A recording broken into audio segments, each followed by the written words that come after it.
Hey guys, it's Tony Robbins. Listen, I've got a video here for you today that I think you'll really enjoy. I am, for the last, I guess, 9 months or so since the economy took its giant collapse all over the world in different areas financially, I've been meeting people that are trying to figure out what to do financially. And I've watched so many people in business who are trying to figure out what to do. Their customers are responding in a different way. They're hanging on to their money and they're concerned. And so I thought, you know, the traditional approaches to business are not making a difference. What I'm best at is modeling.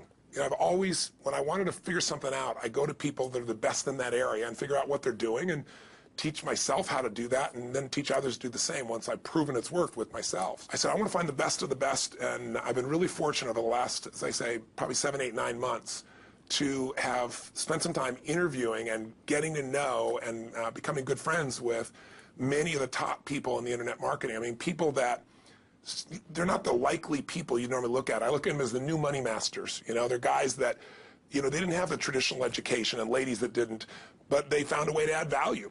So whether you're looking for, you know, an opportunity to figure out how to have a second income stream, or you have some form of business you're considering being in or you're in and you want to learn some tools, I thought I'm going to create some great products for this, but I thought I'd just send you out first a neat little interview that I did with them. These guys called me up and said, can we come by? I'd love to chat with you. And I said, well, we're going to chat. Let's put it on film. So we just knocked around, and what they wanted to ask me was, look, you know, we spent enough time with you. We know you know how to get people to take action.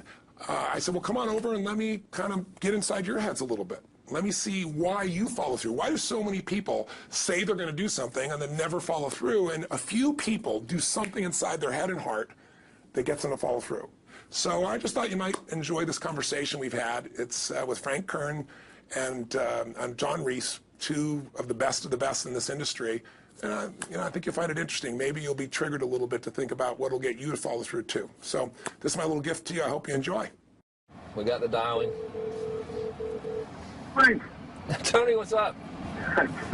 Good thing, man. How about you? I'm good. Listen, we've got a serious issue that I think is affecting our market, and we need your help. We actually don't know if we can solve this problem, but we think that you can. So we want to barge in today. We're kind of riding around anyway. I know you're shooting and stuff, but if you got a couple minutes so we can pop by, that sure would be helpful. Okay, well, I'm honored. It's opportunity to help me. Come on over. Look forward to seeing you. Okay. See you, man. All right, man. Bye. Look forward to seeing you, John. Bye-bye. Yep, Bye. see ya. So why are we in a hotel anyways? They use this place a lot to shoot stuff because it's got a really nice background. Oh, so really it's nice outdoor filming stuff. different guests and interviews Yeah. and TV commercials? Hey, man. How's it going? Come on in. All right. Thank you. Hey, Hey, Tony. guy. What's up? How you doing, man? What's all this? Doing a little leadership filming now. That's awesome. Good to see you. All right. Thanks for having us, man. Hey, how you doing? Well, come on in. I'm curious to what this major problem is that you got to see me right away about. This sounds like a setup to me. It's man. a setup, yeah. I told John it was an intervention about his glue sniffing problem. Well, come over and sit on my lap. Yeah, exactly. So we were doing some talking, and the big problem in our industry, we think, is a bit of a mystery. No one has the exact answer. We were actually talking about trying to figure it out, that, you know, so many people in our market get these courses that, you know, him and I both, for our own respective businesses, spend hours and hours of time, you know, recording these, you know, building these education products, these training products to show people how to grow a business or build a business. But there's this large segment of our customers in our market that we're in that really don't get results. They don't do anything, or they're just, you know, for whatever reason, it's not for them. It's just, you know, we were just talking about how great it would be if there were just, you know, so many more success stories, right? Like, If everyone who actually bought stuff, not necessarily just our stuff, but all of the stuff within our community, if the people who bought it, if everyone who bought it just actually used it, you know, and just followed the directions and followed through, how amazing that would be, like what we would accomplish as a community as a whole if that happened. So our challenge is, what needs to happen, what kind of shifts need to happen to get people to follow through, to get people to actually use the products? You're talking about the same mystery that people have of, you know, why does somebody, you know, get that fat, or they're out of control and they hate themselves, but then they go have another piece of chocolate? Or, you know, why does the person... Hey Hey guys, it's Tony Robbins. Listen, I've got a video here for you today that I think you'll really enjoy. I am people that never did before, and then they've never followed through in their life, and now finally they break through. And that's what I try to focus on, is what those people do. You know, in my case, in the business world, I look at people like you, people like Dan Kennedy. Yeah. What do these guys do? Okay, I'm just going to do that to the best of my ability. And sure, you know, it's like, well, oh no, I can't write copy as well as Dan Kennedy, or I don't have as much energy and drive as Tony Robbins. Well, but you didn't start. So what? You didn't start out as Frank Kern. You didn't start out who you are. You started out trying to make how much? Come on. $300. Yeah. A week. A week. $300. Right. A week, yeah. And you failed at that in the beginning, didn't you? I failed pretty miserably. Yes. But it was effortless to fail. I mean, it's just like natural.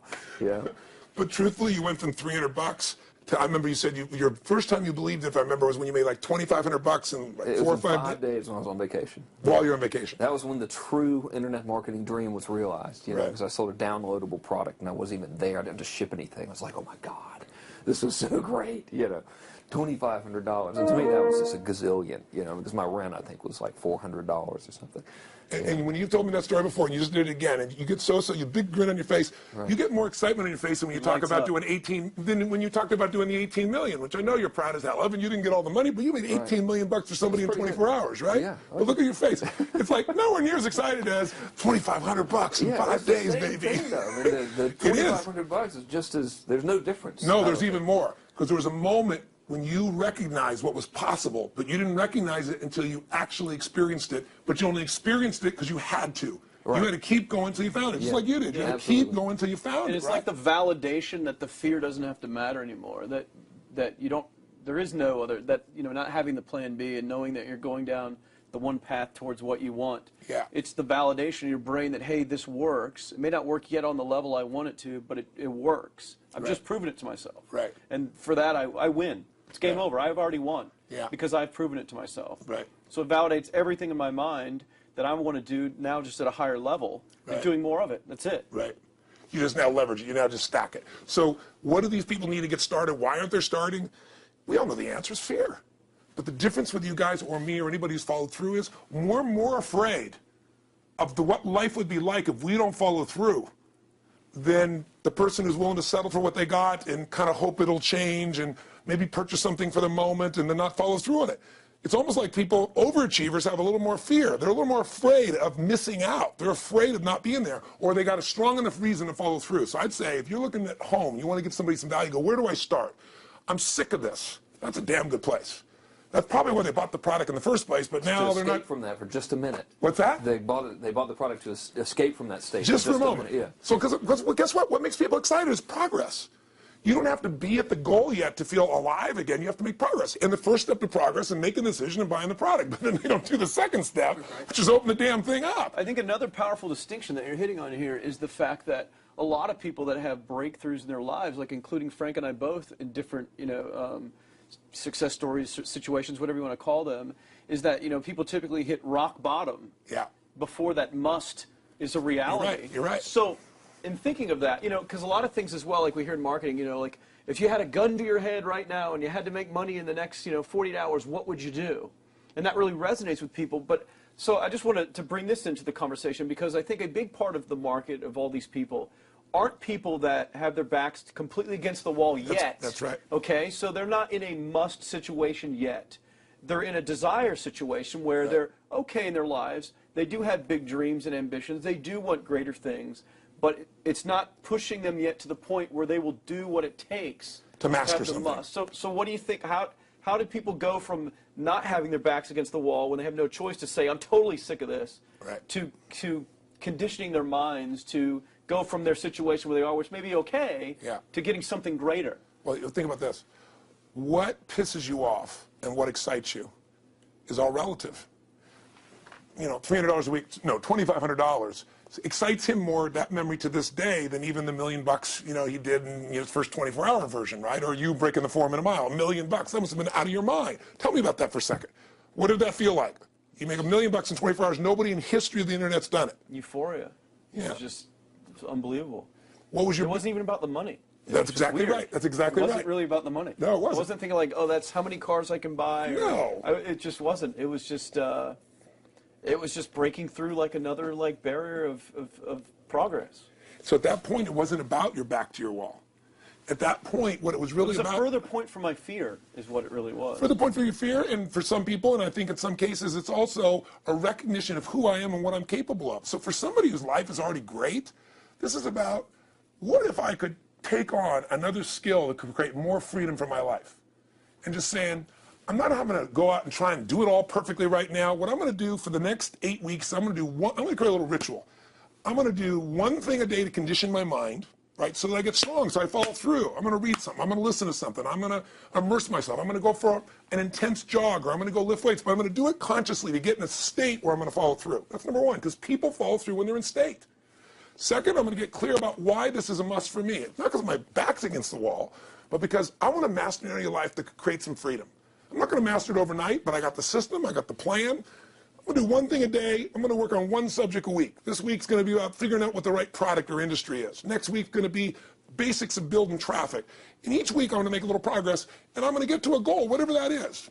I'm going to make $1,000, my $300 in a week. I'm going to get to my $2,500. That first $2,500 is the most excited. Unbelievable. The first $300. I remember It's the most life-changing, too. It is the most life-changing. I remember I was supposed to be a truck driver, making $24,000 a year because I'd be making the most anybody in my family had ever made. How'd that work out for you? Yeah, real well. Thank God I'm not driving a truck, right? I think you could pull the truck. I figured out I could pull it with my finger, man. I could do it with my teeth. I could pull it with my teeth, right? 36 grand a year was the goal. If I could make 3 grand in a month.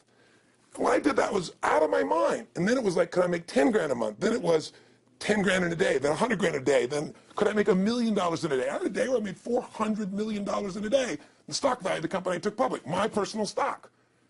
But it was probably after I did it, though, so it doesn't really count. I'm just joking with you. You're right. People don't remember who's first, Tony. 400 million, $1 million, it's all who cares? the same. Who cares? No, I'm not saying that's it's brag. amazing, though. I'm not saying no, brag. It's because they told me when I was on stage, I had this audience of about 15,000 people at the Continental Center. It was during a stretch break. I was doing what I loved, rocking the house. Everybody's going crazy. And they go, the stock's worth $400 million right now. I was like, wow, that's cool. It's like, okay, I don't want to sound stupid. It's like, what's next? And I went right back to what I loved. Once you break through, then it just becomes a game. The people that are getting your products have not yet broken through in most cases. The breakthrough happens by conditioning your mind every day, by feeding it a role model or story. It's putting yourself in a peak state where you follow through by getting physically strong. It's creating a little ritual of doing a little bit each day, and then you get momentum. But the most important thing of all is what we started out with. Why? Absolutely. Why is it a must for you? It doesn't have to be you're against the wall, but it has to be something you're hungry for, because the only difference in people is hunger. And if you're not hungry, get around people that are hungry and something will hit you. You watch a conversation, you get around people that are doing better, and all of a sudden you start going, my life sucks. I remember I went to a guy in L.A. He's one of the most multi-billionaire guy, I'll never forget. And I lived in the Del Mar Castle, and I was really proud. That was like the symbol of me having taken myself from being poor to providing for my family this great place. It's built from castles in Europe overlooking the ocean, not far from you. And I went to this guy's house. He's a billionaire. He took me down to his wine cellar. I don't even drink wine. Went through this whole thing. At the end of the night, I was depressed. I lived in the Del Mar tenement, as far as I was concerned. I really was. I was like, I live in a crappy place, and all my standards changed. All of a sudden, I wasn't willing to settle for living that. All of a sudden, my back was to the wall in a different way, because as a man, I knew I was capable of more. So people can change their standard by getting around where it's better. People can change their standard by getting associated with what's true, like the bills they got to solve, the problems they got to do it. Or they can do it because they're excited, because it's something new they want to take on. Everyone's different, but they got to find the why, and they got to come up with some daily rituals to get them going, and just do a step at a time. That's where you get momentum. Awesome. That is awesome. So, think about what's the holy grail between somebody taking action or not. It's one word: certainty. When somebody is absolutely certain, the common word is believe, right? But, you can believe at a general level, or you can believe with certain. When you're absolutely certain that if I do this, it's going to get that result, and that result's going to change my life, you'll do it. When you think it absolutely is not going to work, you're never going to do it. The middle no man's land of maybe it'll work, maybe it won't, that's the piece that kills people, right? So if it's a must for you, you got to make it work, right? In our case, right? That's an example. If it's not a must for you and you're not sure, you don't know what to do. So years ago, I'd look around and say, okay, how do people get themselves to follow through that haven't been following through? What's the difference? And I started interviewing hundreds of people, literally, and eventually thousands, because I had thousands of my events. So I'd ask the group to give me their feedback. And I came up with this model. It's like the Holy Grail of belief, or the Holy Grail of momentum. It's like the difference between what makes the rich get richer and the poor get poor, right? And the difference we all know is mindset, but like, how's that built? So this is what I did. I created stupid little 4 little boxes, and I'll scribble it here for you. You think about the first thing that determines whether you can do something or not, and I put that in this first box at the top here on the left side, and it's potential. Like, what's the potential of a human being? Like, when you guys started, you proved something no one had done in history. You ran the 4-minute mile, right? For golly knows how many centuries, they're trying to run a 4-minute mile. Roger Bannister does it. How did he do it? Do you remember? You did it in this industry, right? You made $1 million in a day. No one had ever done that in history, right? After you did it, a bunch of other guys are doing it because it became possible. Roger Bannister didn't just go physically practice. He made a shift in his head. He practiced in his head because he could never achieve it physically, so he had to change in his head first so that the result became certain enough he believed it, and then his body got him through. After Roger Bannister ran that 4-minute mile, within 2 years, 37 people ran a 4-minute mile. Wow. When no one in history had ever done it. Now, here's how it works. The potential for anybody getting your product is extraordinary. They can do what you've done as much, more or less. They can do whatever they want to do. The potential's there. The market's proven that. Whether or not they tap into the potential has a lot to do with what action they take, which is the question you came to me with, right? Like, you know, God, they all have potential, but they're not taking action. And we all know that the action they take is going to determine the results they get. That's pretty obvious. So most people have a belief about what their real potential is no matter what you tell them. And that affects how much action they take. And of course that affects the result. And then ironically, that result reinforces their belief. And then that belief affects it. So I'll give you an example. Let's say a person has unlimited potential, we all agree. But they take little action, little results. Why? Because they have to start with a problem with their belief. They don't believe it's really going to happen for me. Maybe for Frank Kearns because he's got the cool hair and stuff, or maybe it's for you because you're so driven, but it's not me. Maybe Tony Robbins because he's a freak, got these big teeth. Whatever their thought process is, right? They got this thing, right? But what happens is, if you believe that there's very little potential, how much action are you going to take? Nothing. Nothing, little. And when you take little potential with a little action, what kind of results do you get? Lousy little results. And when you get little results, what does that do to your belief? You go, see, I told you this was a waste of time, told you this wouldn't work. And then what happens? You tap even less potential. You take even less action. You get even worse results, and your belief gets even weaker. And this sucker feeds on itself until you are in a downward spiral. It's poisonous. It's poisonous and it's self-fulfilling. Now, what if something could happen that could come along and fill you with a sense of absolute certainty? Not like I believe, but where you know. In you guys' case, mine as well, we knew because we had to. Because we burned the boats. There was no other option. We had to find a way. We weren't going to live that way. We all did it in different ways and for different reasons, but in essence, that was it. If you get yourself in a state of certainty that this is going to work, I'm going to find the way, and if this doesn't work, I will make the way, then you tap a lot more potential. And when you're certain in your potential, you take massive action. And when you take massive action, you really believe in something, you get great results. When you get great results, your brain goes, see, I told you I was a stud.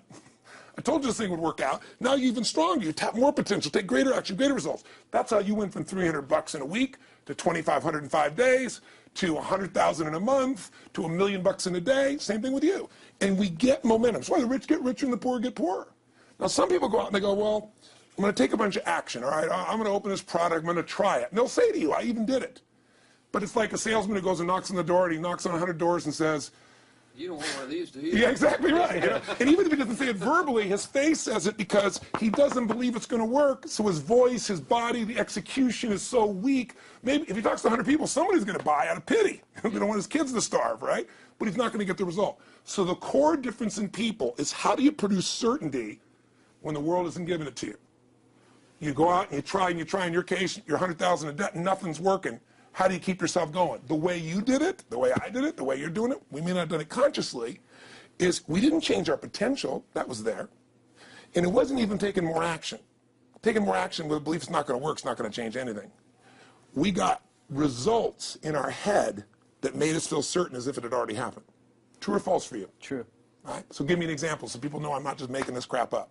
Well, I mean, just like when I had nothing, I already knew I was driving like Ferraris and Porsches and stuff because I always wanted those cars. I already knew I was going to have them. It was inevitable. Right. I inevitably, that was just my inevitable outcome. But how did you do that? Did you have a ritual? Did you think about it regularly? Was it one time you thought about it, or was it something you had an obsession towards? I had an obsession towards it. I mean, I used to work at a video store, which was the last job I ever had in my life. Thank God. And I used to go to work almost every day and I used to bring 2 magazines with me to read on my breaks. Entrepreneur magazine, just to read about business and everything else, to read about what other people are doing, look for role models. And I used to carry an Auto Trader with me. And I used to look at Porsches that were for sale. Yeah. And people always used to ask me, what are you doing with that Auto Trader magazine? I'm like, well, I'm just picking out the Porsche that I'm going to buy. Right. Which probably got you a lot of crap. I did. People made fun of me. Sure. I actually had a boss at that job tell me, you know, you really shouldn't do that to yourself, John, because it's very, very likely that that is never going to happen. That it's very likely that you're never going to have that car. Yeah. That's the kind of belief he was trying to put in my head. And I was like, no, you don't realize that it's inevitable that I will drive here sometime in the near future with that car when I'm not working for you and drop movies off for you to put back on the shelf.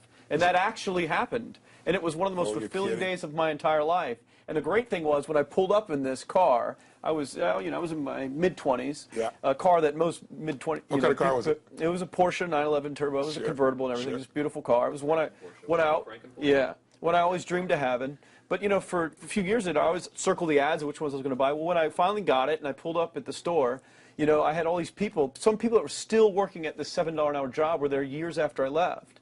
And I'll never forget this, even the boss and stuff, and the reaction of the people was like, wow, that is awesome. Yeah. Is that your dad's car? And all I said to them was, not exactly. Good for you. And I just smiled and just left. But it was, you know, it's the weirdest thing, but I just knew it was going to happen. But you knew it because I conditioned myself you to You did it over and over again. Yeah. When I was in high school, I was not a popular kid, but I was passionate and intense, and I'll never forget. Some people, some particular girls gave me some crap, and a guy too. And I wrote in their journals or their, you know, their annual yearbook at the end, I wrote, you know, someday, I said, you treated me like hell. Someday I'll be rich and famous, and you'll be an effing truck driver. And you'll be sitting there, I'll be with with this beautiful woman of my life, rich, and you'll be watching me on television thinking, you wish you would have treated me better. I actually wrote this shit in people's annuals because I went to a 10-year high school reunion and people showed me this stuff, great. right? But it's like, I burned the bridges, baby. I was like, this is how it's going to be. So I'll give you a perfect example of this. You know, they did studies, many have been done at this element, where they want to say, how much does the mind affect performance? So take basketball. I've worked with a lot of NBA players and turned them around, and one of the problems many of them have is they'll choke on the free throw line. You know, well, everybody knows in that case, if you normally shoot really well and now you're not, something's interfering. Something's getting in front of your state, some uncertainty, right? Obviously. So they take a group and say, we're going to make them better. How do you make somebody better who's got this mental block? So they take a group of guys and they're going to do free throws, and they do one group where they just practice for 6 weeks. Totally intense practice, and I forget the number of free throws, but they got to do this many free throws every day. Take a second group, and they have them not practice at all. Obvious. And they take a third group and they don't let them touch a basketball. All they do is have them practice in their mind, but the key is it's not practice makes perfect, it's perfect practice makes perfect, as corny as that sounds. So these guys see themselves making the shot every single time, conditioning their mind and body that it's perfect every time. They're not interrupted by a reality that would screw with them. So at the end of 6 weeks, they tally it up, and now they give them a test to see who has the highest free throw percentage, you know, success. What do you guess it's going to be? Well, the obvious person says, obviously, it's not the guys that didn't practice, but which one is it, the mind, or is it the ones that actually practice? I'm assuming the mind. Yeah, you would assume it because it's true. Right. You intuitively know the truth, that practicing's not enough. It's getting yourself so certain so many times that now when you go to do it, there's no hesitancy, and you execute. It's having that absolute certainty that makes you tap your full potential, take massive action, get massive results, be reinforced to have even stronger belief. This is what makes somebody a star at anything. It's like Jack Nicklaus, the golfer. Yes. He visualized every shot and where it was going, landing right where he wanted it before he ever hit it. Every single time. And what do most golfers do? Every single time. They just take a practice swing and they kind of hope for the best and point in the right direction and hit it. And some of them, if they've had some bad hits, what are they really focusing on? You know, what I don't want to do. Exactly. Exactly. And that's the same thing here. So I'll show you a little stupid little physical technique for this. So stand up for a second. You guys going to do this with the camera show? So try this for a second. So just put your feet together, and then put your right index finger straight out in front of you like this. Okay? And all I want you to do is I want you to just turn clockwise comfortably as far as you normally turn. Just notice where you naturally stop. Go ahead and turn clockwise. People at home can do this too. Keep your feet straight. Notice where you stop. Come back around to me. Back around to me. Okay, good. Yeah, you're really good at this, right? Drop your hand. Now let's do something really simple. Close your eyes. And you don't even have to visualize, just feel. I want you to imagine your finger coming back up again. And this time, see and feel it coming up. Don't actually make it happen, but feel like it's happening. Imagine in your mind that you're actually doing it. You're seeing it, you're feeling it. And then make it like a game where you turn twice as far this time. Like you're a little kid, you know, somebody measures you and you go, I'm taller, come on, measure me this week. And that desire to do a little further. And then in your mind, do it again. Your feet are straight together, and in your mind, feel your finger coming up, see it coming up, and imagine going 3 times as far this time. And then one more time, bring your finger up, and you're like an owl. Your feet are straight, and you turn all the way around, and it comes all the way around to the front. See it and feel it and enjoy it each time like it's a game, like you can't wait to go further. And you know you do, every time. And when you can feel that, it feels good, then open your eyes, and now put your finger straight in front of you, and turn as far as you can comfortably and see what happens this time. Go. Break my back. Now notice, I don't know if the camera's got it, but you don't have to ask the camera. You can ask yourselves. Come back around. Did you go further this time, yes or no? A lot further. A lot further. 50% further. 50% further. How much further for you? About the same. Yeah. The average person will go 25% further. Now here's the question. We're superior. We're superior pointers. There you go. So your right finger pointer. Thank God. So, did you have the potential to turn as far as you did the second time, the first time? Yes. Why didn't you? I didn't believe it, I guess. We have beliefs about stuff we don't even know we have beliefs. You have an unconscious belief about how far you can turn comfortably. The first time I did it, when I pointed straight back, Yeah. I thought that probably shouldn't even go that far, like it was going to hurt me, or that Yeah. I wasn't capable of going any Yeah. farther. It's like, And how much further did you go this time? And the camera knows pointed over there, That's about exactly over there. right. Now here's the difference. The potential was there the first time, and you took action, and you got a result. But it was 50% less than what you did later on, and the only difference is they changed your belief. How did I change your belief? We didn't work harder on your potential. We didn't take more action. I got you to see the result in advance. I got you to see it vividly 2 or 3 times. That's all. Of going further, and then your brain went, oh, I know what to do. Boom, it went there. Isn't that what you did by looking at your cars every single day and envisioning it? I mean, isn't that what you did when you created whatever the vision was? It was $300, $2,500, $1 million in a day? Yeah, that's what's missing for these people. They're not getting that execution is everything, but it doesn't happen if you don't get the psychology set of a state of total certainty. And you just change that 50% in 3 minutes worth of visualization. And visualization is only one technique. Because I was like losing my balance with my eyes closed, but I was kind of like lopsided, so I got one good visualization in. The rest of the time I was like, I sure hope I don't fall down on camera with my eyes closed. It's going to be really dumb not to do it. So you don't even have to be good at visualization. You can still get the improvement. So I want you to get, you ask the question, what is that difference in people? This changes people's certainty. People are uncertain they're going to succeed. They want it, but they're afraid. The best way to deal with a fear is get a big enough reason that makes you have to succeed, or condition yourself where you see it and feel it so often that you're certain that you just do it. That's all it really takes. That's awesome. You know, this worked. I was thinking this while you were talking about going to the Sit down so we can hear this, and we'll go. You were talking about working in the video store and looking at the Porsches and stuff. I used to drive around in my car, doing the cold calling of the credit card machines. And one way that I would avoid cold calling, the pain of like cold calling and knocking on doors and everything, would be to listen to your stuff and listen to Jim Rohn's stuff. And wow. Just drive around, no particular destination, just to listen to it. And strangely, I still like to drive around. I prefer to listen to that stuff in the car. For some reason. It's because it's where you got imprinted. I guess. I mean, it's like, well, I'll just drive up and down the coast and check out the ocean. Yeah. So I would drive around, and I would envision myself holding those types of seminars. Wow. And teaching people that kind of stuff. And 3 weeks ago, I was teaching a seminar in San Diego, and I was talking about beliefs and envisioning things, and I had to stop. And I shared with the audience, I was like, you're not going to believe this, but I actually used to envision this very moment of me talking to you right now. So it really, really works. Wow. Definitely works. Makes a difference, I'd say. I'll tell you what, I worked with Andre Agassi in 1993, I think it was. He'd been #1. He dropped to 32nd in the world. And he was literally ready to quit with no exaggeration. His father was managing him, and he was so angry with his life. And he went through some, I think, wrist surgery at the time, and he's working on his swing. And he was dating Brooke Shields at that point. They weren't married, and not his current marriage, obviously. And so she said, you got to come see Tony. Because I don't need motivation. Because he's not motivation, man. He's strategy. He'll show you how to make that shift in your head. So he comes. I work with a guy. In the beginning, he's saying, do your magic stuff. Like, oh, yeah, great, thank you. And I said, tell me, if you ever hit a tennis ball perfectly, and I'm trying to get him in the zone to remember that time, like you visioned, where he was perfect at it. He goes, of course I have. And I get him vision over and over again. And finally, he's in the zone. He's feeling that again, right? He's seeing it, and he's feeling certain, and the swing is going perfect. And I said, how's that feel? He goes, it feels perfect. I said, but are you thinking about the swing? You're not thinking about the swing. You're not thinking about how to do it. You're just seeing the result you want so vividly that it's there. So all I did was train him how to go on that state over and over again. He won the next weekend. The second weekend he came in second. Within 6 months, he was #1 in the world again. And he gave me unbelievable credit. But all it was conditioning the mind. You did it with tape, so did I. We were just talking about this earlier, Pam and I used to go when I was 17 years old down in downtown Los Angeles, this place called Night Education, K-N-I-G-H-T, like in the night. And I'd save up all my money, work as a janitor, and I would get these tapes and listen to these things over and over and over again. I went there for years, and I didn't have enough money, and I leveraged everything I had, but I knew how to train my mind. It's the one thing I knew how to do. This man's name is Mario. I saw him in his 80s.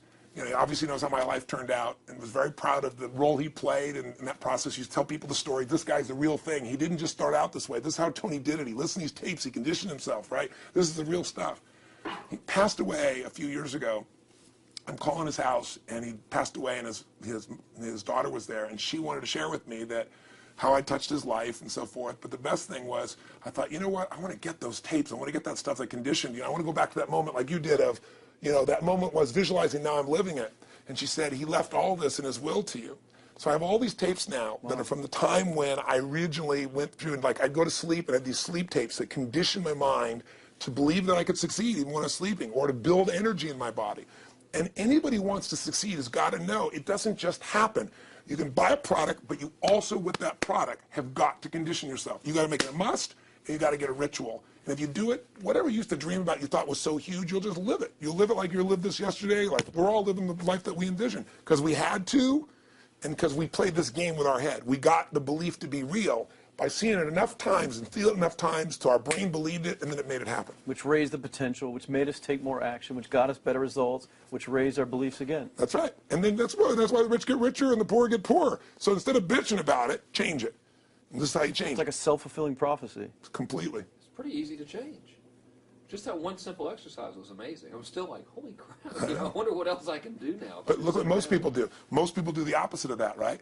They get the product, or they think about doing it, and what do they envision? It not working. That's right. The excuses. So they envision it not working. As soon as they envision it not working, they feel uncertain. As soon as they feel uncertain, how much potential they tap? Little, if anything. And so they send back your product, and they listen to the damn thing, you know? And guess what? What does that do, by the way? They make that as another lousy result in their life. I didn't even follow through on that, and they believe even less. This process is the Holy Grail. It's where the whole game changes, and anybody can do it, and they can do it in a few minutes. And if they do it a few minutes each day, then they get a different life. They do it a few minutes one time, their life changes for the day. We're defined by our rituals. Everybody's got rituals, certain things they do every day. And what we three have in common, and anybody that I know of who has a life that they're living that was once a vision, is we saw it again and again and again, even when it didn't work, even when you lost 100 grand, even when I'm working as a janitor. There's something we would not give up on. And if somebody watching wants to change their life, they got to decide what they won't give up on, and then put themselves in the state of momentum by a couple little rituals. That's all it takes. And I think especially when it comes to anything related to making money, like making money products or promises or courses, people are so inundated with scams and all this garbage, true garbage, that, you know, their natural thinking is that they're so skeptical. It's like they fall into the conditioning of, well, if anything's ever going to work, that thing has to prove it to me before I believe anything.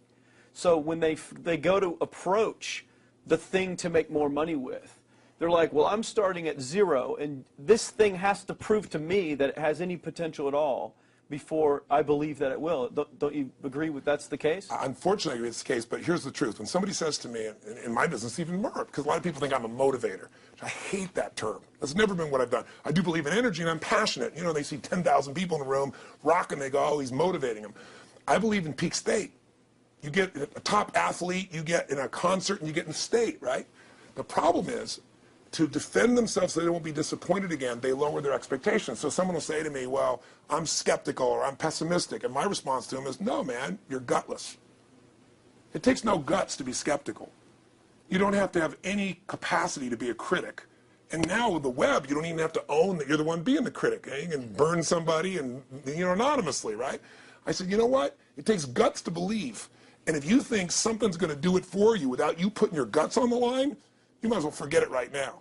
So this idea that I'm skeptical or they got to prove it to me, it's the biggest lie. What that really is your fear talking. You're so scared of failing, you don't even want to get your hopes up. And if you don't get your hopes up, you might say, well, what if they get their hopes up and somebody gets disappointed? How many disappointments have we experienced in our business careers and in our lives? The difference is some people take disappointment and let it destroy them. Other people take disappointment and let it drive them. And you get to choose. Are you going to turn this thing into why it didn't work and a bunch of stories and excuses? Or are you going to take this thing that didn't work and figure out what are you going to do to make it work? And it may not happen the first time, the second time, the third time, but the people that are relentless find the way. And it's the common denominator in all these guys that are kind of our friends or family, money masters, the new money masters is they all did it with will. Nobody here inherited this stuff. Everybody figured it out. And keep figuring it out. And it's going to keep changing.